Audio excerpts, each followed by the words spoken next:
What's Gucci, everybody? It's AJ here again, and today I want to talk about arrays with pointers continued. But in this advanced series, I want to talk, or this just advanced video, I want to talk about how arrays and pointers work in 2 dimensions or multiple dimensions, as you will learn. Now, as you can see here, what I have is I have an array, a multi-dimensional array of 4 rows and 3 columns initialized with the numbers 1 through 12, and I have a pointer pointing to that array, and currently this pointer is pointing to position 0, 0 of the array, which is just to the 1. And what I want to show you guys is how to easily loop through this array using pointers. So to loop through a multi-dimensional array, you could use 2 for loops. But in fact, with pointers, you can just use 1 for loop. It's pretty cool. So the reason because this is possible is, as you'll see, is that even though this 2-dimensional array can be thought of as having rows and columns, it's stored in memory as one contiguous, sorry, I can't say that, array in memory. So all of these elements are stored right next to each other in memory, is basically what that means.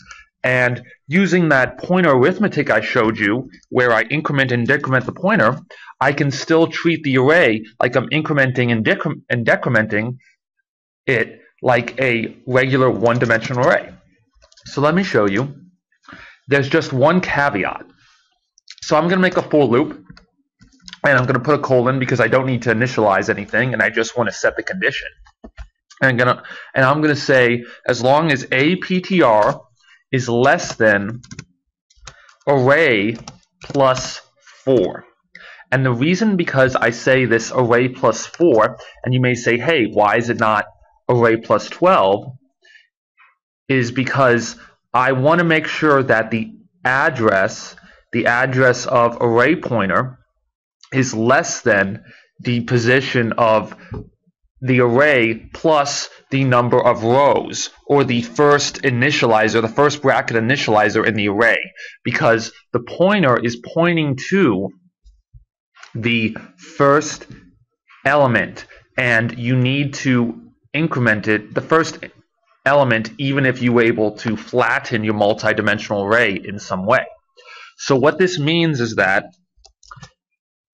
as I increment my pointer, that it's just going to keep going up and up and up in memory by the size of type int, which in my computer is 4, and basically it's going to keep on checking if it's at position array, which it is, but plus 4, and that plus 4 is looking at the number of rows. So since there's 4 rows, but the rows are indexed as 0, 1, 2, and 3, I don't want it to go above check the 4 rows. This may seem a little bit complicated at first, but I think you'll get it when you see what I run here. All I'm going to do is I'm going to print out the elements in the array, or print out the integer that each time the pointer is pointing to. And as you can see, I believe I will print out each integer in this array with a 1 basic for loop. I seem to have made a mistake. Let me press this button and let me look at this. It seems to have been stuck on 1 forever. Oh, that is because I forgot the incrementing operation on my for loop. And when I run this again, stupid errors.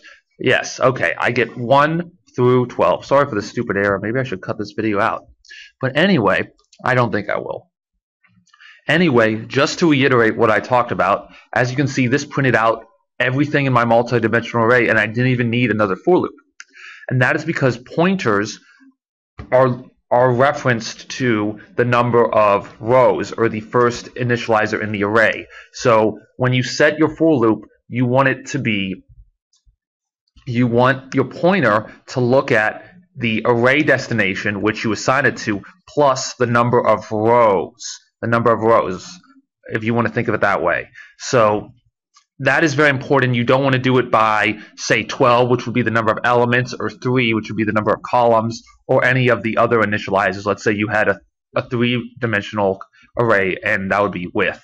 But you want to make sure it's just the number of rows, so that way, because that's how pointers work, and that it looks at the positions relative to the number of rows.